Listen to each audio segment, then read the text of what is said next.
This is a seismograph. 24 hours a day, it scratches out the inner rumblings of an unsettled Earth as they are heard down in 200-foot holes near Miles City, Montana. But the vibrations communicated over this particular machine are not all nature's doings. Some are man-made rumblings from underground nuclear tests. How geologists, with the help of a giant ear in the ground, are learning to distinguish blast from tremor is our story today on Science Reporter.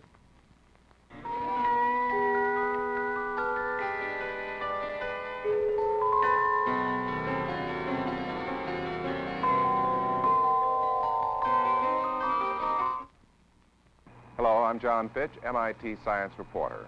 Today we're at the MIT Lincoln Laboratory in Lexington, Massachusetts, to see how scientists are learning to discriminate between earthquakes and underground nuclear explosions.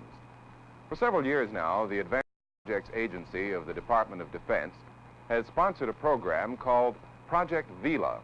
The project's assigned mission is to develop America's capability to detect and locate nuclear explosions.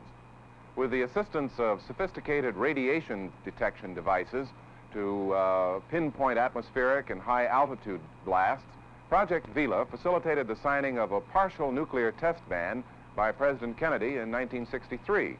But the thornier issue of underground detection remained unsolved.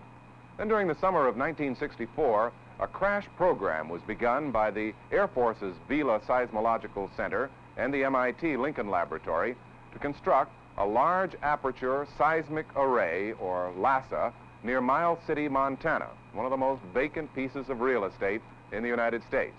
The array is now hooked up to computers both in Montana and here at the Lincoln Laboratory, where the incoming data is being analyzed.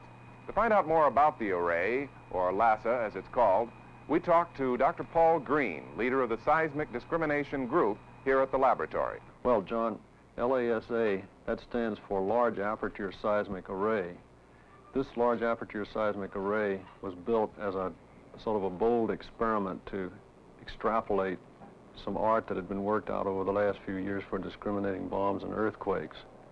I can show you what's involved here with this map.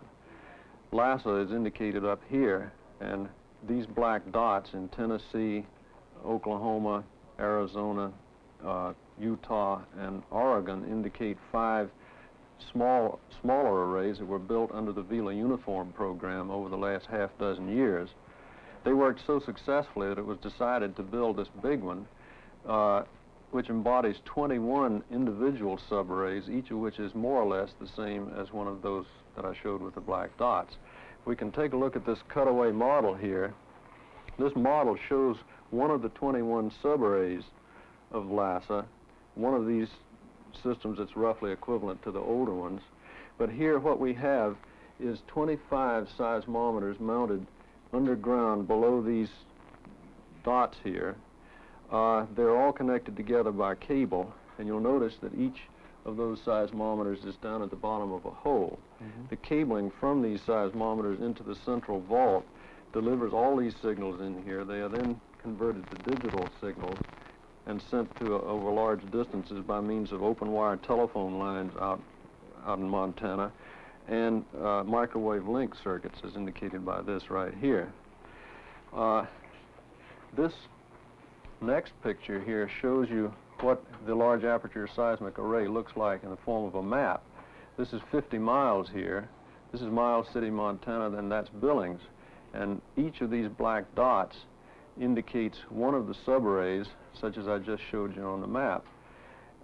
These subarrays are connected into Billings here by means of telephone lines of either the microwave link kind or open wire telephone line kind. Now the cutaway model gives you one view of each subarray, but it might be interesting to take a look at an aerial photograph of each subarray. This is a picture taken showing the routes in which the underground cables were plowed in by a bulldozer. This distance here is about 2 miles. The signals are sent individually. There are 21 subarrays and 25 seismometers per subarray. That makes a total of 525 individual signals. And they're sent by means of these telephone lines several hundred miles to Billings, Montana. And in Billings, we've rented a building for our LASA data center. This is an old pool hall that we took over. And this shows the exterior of this building. And then this picture right here shows you some of our equipment inside the building, computers and signal handling equipment. But even with a tremendous array such as you have, I don't see how you can tell that a bomb has gone off from maybe thousands of miles away. Well, this is the purpose of LASA, all right, is to see seismic events or energy releases thousands of miles away. It turns out that if an explosion takes place, an underground explosion or an earthquake, the best, in fact, the only way to perceive that this has happened thousands of miles away is to look for these sound waves in the earth, or seismic waves, which at these very low frequencies propagate to vast distances. They are picked up by seismometers. The seismometer is really nothing but a high-grade microphone designed to work at these very low frequencies. There's one at the bottom of every one of the 525 holes in LASA, and they're very simple instruments. I can show you one. We have one right here in the laboratory. Right.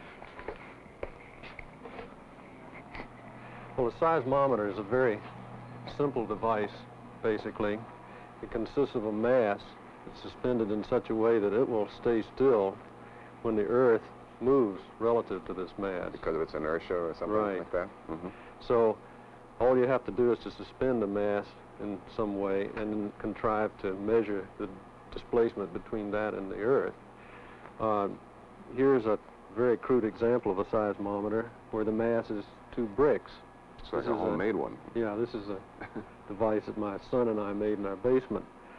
And what happens is that these 2 bricks stay still when the Earth moves. Mm-hmm. This particular one is designed to measure horizontal motion of the Earth, because when the Earth does move horizontally, what happens is that this light beam, which is bounced off of that mirror, which is pivoted, hits over here. Oh, I see. When the bottom moves, this little thing that's attached to the bricks will wiggle the needle, and that'll wiggle the mirror. Right. So the light beam moves, and then these 2 little photocells here are designed to measure the displacement, and that's indicated on that meter right there. Oh, yes. Quite a while. It really measures earthquakes? Well, we haven't had it operating long enough to tell yet. It's a very insensitive instrument, but this is the general principle. This instrument right here is a cutaway model of one of the LASA seismometers that you saw in the scale model a minute ago, down at the bottom of the 200-foot holes. This model shows that the mass right here is free to move. We have this mass with its coil wound on it hooked up to this meter here. Now, if I move the mass, you'll notice that there's a signal generated, a rather enormous signal generated. Now we'll turn the gain way up on this meter, and now if I just hit the table a little bit. Oh, yes. You have actually the mass with stationary. The case is some kind of a magnet, I gather. That's right. So these coils of wire are cutting the magnetic field. Right. The magnet with its case attached moves up and down and generates a voltage in the winding that's attached to the mass, and that voltage is read by that meter. But this only would measure things that are shaking the Earth up and down. How do you tell where a bomb or an earthquake is coming from? Well, with one instrument here, you can perceive the existence of fairly large seismic events, but you can't really say where they come from because a single instrument is not very directive. But usually what seismologists do is that they exchange data with one another. A station here in Massachusetts might exchange data on certain earthquakes with other stations elsewhere in the world, for example, and by means of triangulation on measured times of arrival, they can tell where the event is. But you can't do it with one seismometer because it's not really directional enough. In the case of LASA, we have 500 odd of these seismometers for the purposes of gaining some directionality and also to look at very small events. An individual instrument is not sensitive enough to see the very smallest ones. This would be something like a bomb going off, would be a very small event? That's right. The energy yield of bombs tends to be in the region where there are many natural earthquakes. The larger the natural earthquake that you're looking at, the less frequently such an earthquake will occur. And one of the principal uses of LASA, the principal use in addition to its justification as something for discriminating bombs and earthquakes, is to do research, seismological research, looking at small events.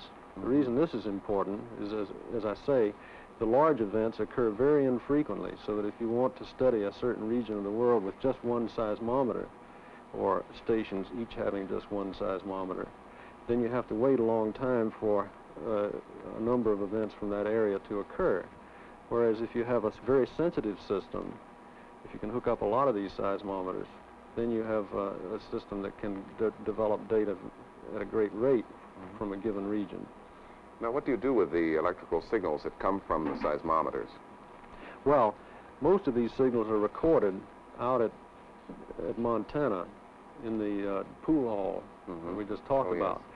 But for monitoring purposes, we actually pipe some of these signals by rented telephone lines back here to Lexington. And I can show you right on this chart recorder one such signal coming from Montana. This is what's actually happening then out in Montana at the present moment. These little wiggles are a replica, very greatly enlarged, of exactly what is happening as the Earth moves up and down under a particular one of these LASA seismometers. What are all these wiggles? I mean, there's not a constant earthquake out there. That's right. This is called microseismic noise, this background of wiggles. You'll notice that there's some fairly slow wiggles that are occurring maybe with a period of 6 or 10 seconds, something like that. And these are thought to be due to the action of storms at sea. They could actually be detected in Montana, a storm? That's right. In the ocean? They're much stronger in New England. We went to Montana to get away from things like this, but they can still be detected. You'll notice also on some of these traces that there is some high frequency stuff, higher frequency stuff. This is almost certainly due to man-made signals, for example, trains or cars or people walking around in the array, that kind of thing. Well, I guess we'd have to wait quite a while if we actually wanted to see what a real earthquake looked like, or That's right. underground explosion of a bomb. That's right. You would have to wait some time. We never know when it's coming next. But we have a recording that we've made, that we've set up so that we can play back on a chart recorder, and that will show exactly what would happen if we were standing here watching this and an earthquake did occur. We have this over here if you'd like to take a look at it. We have this chart recorder set up so that one of the pins shows a playback of an earthquake that we recorded several months ago. I'll now turn the recording on, and this chart recorder will show first a calibration pulse that we use, and then following this operation you'll see the same slow undulating microseismic noise that we just viewed coming in right now from Montana. This would be caused again by some sort of an ocean storm or That's something right. like that? You can see this happen. See this pin move back and forth. The rapid undulations are probably the wind or something like that, but the long ones, the long rolling ones like that, are ocean storms propagating over very long distances. Now, any second, this earthquake will come in, and you'll notice that it has a different, there it is, it has a different character from the noise. Well, it's a lot bigger, for one thing. In this particular case, it's a lot bigger. Now, what's happening this very moment is a part of the earthquake that we really don't want. What we'd like to do is to have the simple initial pulse that comes through, but what we're getting now, these oscillations, as well as being noise, are also reverberation. Sort of echoes, then, of the initial of the initial earthquake? Right. And these echoes prevent us from being able to tell all we want about that earthquake. Well, I understand a little bit about the noise, but where in the world do the echoes come from? Well, we have a picture of the way these things propagate in the earth. This is a picture of a cross-section of the earth. Here is the source, which in this particular case was an earthquake. Way over here, maybe thousands of miles away, are we with our one seismometer or our many seismometers. And the energy can propagate from this source way down or by various routes and reaches us here at the receiver mixed with these two things, with noise that comes from the storms and the cars and the wind and so forth, but also with reverberation, which clutters up the later parts of the waveform. I see, it might have taken a little longer for it to go down here and bounce off and come up than it did to just come across in that way. Well, actually, we think that most of the reverberation comes fairly close to the receiving location, and it has the property that arrives at from a different direction from the signal. In fact, I can illustrate some of these concepts with my own voice. We have this little setup here. What we have here is, first of all, a microphone which is responsive sort of in all directions. That's our seismometer then? Exactly. We pretend that this is a seismometer, and we pretend that my voice is the signal that we're trying to see. Right. Now we've got the problems of noise and reverberation. With this experiment here, we simulate the seismic noise by means of this loudspeaker here. We have noise coming in through this loudspeaker. This is a recording of crowd noise, I see. which is a rather good imitation of what we're talking about, because this seismic noise, as a matter of fact, is just a whole lot of little tiny disturbances in the earth. So my voice is the signal we want. All of this babble of voices is the noise that we don't want. And now on this speaker over here, I'm going to show you some reverberation that we get. Oh, yes, I can hear. This speaker is set up so that it carries a delayed replica of my voice. This is just as though I were trying to talk to you in a cave, and you couldn't understand me because all of the echoes were coming in from other parts of the cave. But in addition, maybe there was a crowd of people around you, which additionally made it difficult for you to understand me. I see. But I can understand you pretty well, even with all this interference. Right. The reason you can understand me fairly well is that with your hearing, you can localize where the voice is coming from. But this microphone can't. And if you put on this earphone right here, that earphone is carrying the very signal that's picked up by this microphone. And you'll notice that since this microphone can't tell what direction it's coming from, this noise is very offensive, and this reverberation is very probably kind of difficult to understand. It is. I really had a great deal of difficulty understanding. That's why I took them off. I didn't want to miss any of your explanation. Now, to get rid of this, let's take this microphone away. And here we have a special directional microphone that I'm going to carefully point right towards my own voice. Shall I listen again then? Yes. Listen now to the signal in the headphone of what's picked up by this.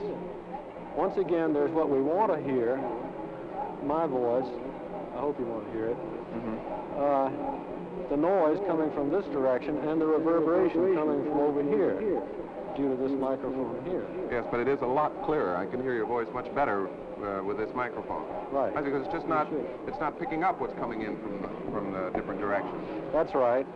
Well, now, is that the case in seismic disturbances? Do these things come from different directions so that you can localize them in this way? That's right. The diagram we were just looking at of the waves propagating in the earth indicate that the signal comes from one direction. The noise comes in from one or possibly several other directions, just like this loudspeaker here, and the reverberation comes in from still other directions. But how do you So what we want is to make something very directional, and it turns out that it's very difficult to make a single seismometer very directional. So what can you do about it then? So what we do to focus to obtain signals only from a narrow cone of directions is we build an array. Oh, a number of seismometers. Right. Now this is a map that sort of shows 3 seismometers labeled 1, 2, and 3, and the wire coming out of each one. Now let's imagine that we have a seismic signal coming from some particular geographical direction. Let's suppose this is an earthquake. It will hit, this shows the wavefront coming across the map. Now it will hit all 3 of these seismometers at exactly the same time. And what I've got here is some recordings that we played back from that were made out at LASA that shows, in fact, 3 separate seismometer signals coming at exactly the same time, and then this trace down here shows what happens if we decide to add these. Now, if we add them, we get a very large signal because all of these are in step. This waveform is simply the sum of all three of these waveforms. And in that way, we've made our system very responsive to this particular direction. You get almost 3 times the signal, provided it's coming along in this direction. Right. What happens if it doesn't happen to be coming head-on into your array? Let's look at that. You're asking what would happen if it, for example, came from that direction. Well, if it did come from that direction, these signals would be out of step because it would arrive first at seismometer number 3, and then at number 2, and then at number 1, and if you added them all up, you wouldn't get very much. And here's what happens if you do that. This is another earthquake coming from a different direction. It hits number 3, see there 1, 2, 3, and the sum, just as before. It hits number 3 first, then it hits number 2, and then it hits number 1, but if you add them all up, you just get garbage. Instead of getting a nice big signal, you just get garbage. So this, by having more than one seismometer, you've made it more sensitive in a particular direction. Well, that's fine, except that yours are all buried in the ground. Now, what happens if you want to look in a different direction and not just straight out here ahead? Well, that would be very difficult, of course, to see anything but signals coming from this direction. But what you can do, of course, is to pretend that these things arrive at this point exactly in step by causing delays to be put in. Now, signal number 3, which arrived first, if you delay it long enough, it will wind up in step with number 1. If you delay this one long enough, it will wind up in step with number 1, but you have to delay this one less than that one. Well, here's what we've done. Here's signal number 3 delayed quite a bit, and here's signal number 2 delayed a little bit less, and signal number 1 delayed not at all, and they're all in step. And now what happens, if you look carefully, you can see that the sum of these has added up to be quite large.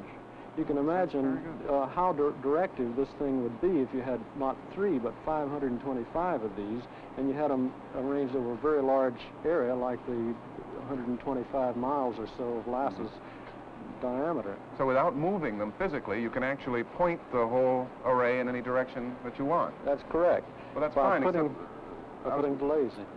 What happens, though, when you want to look in some direction, but before the event, you don't know which direction to look in?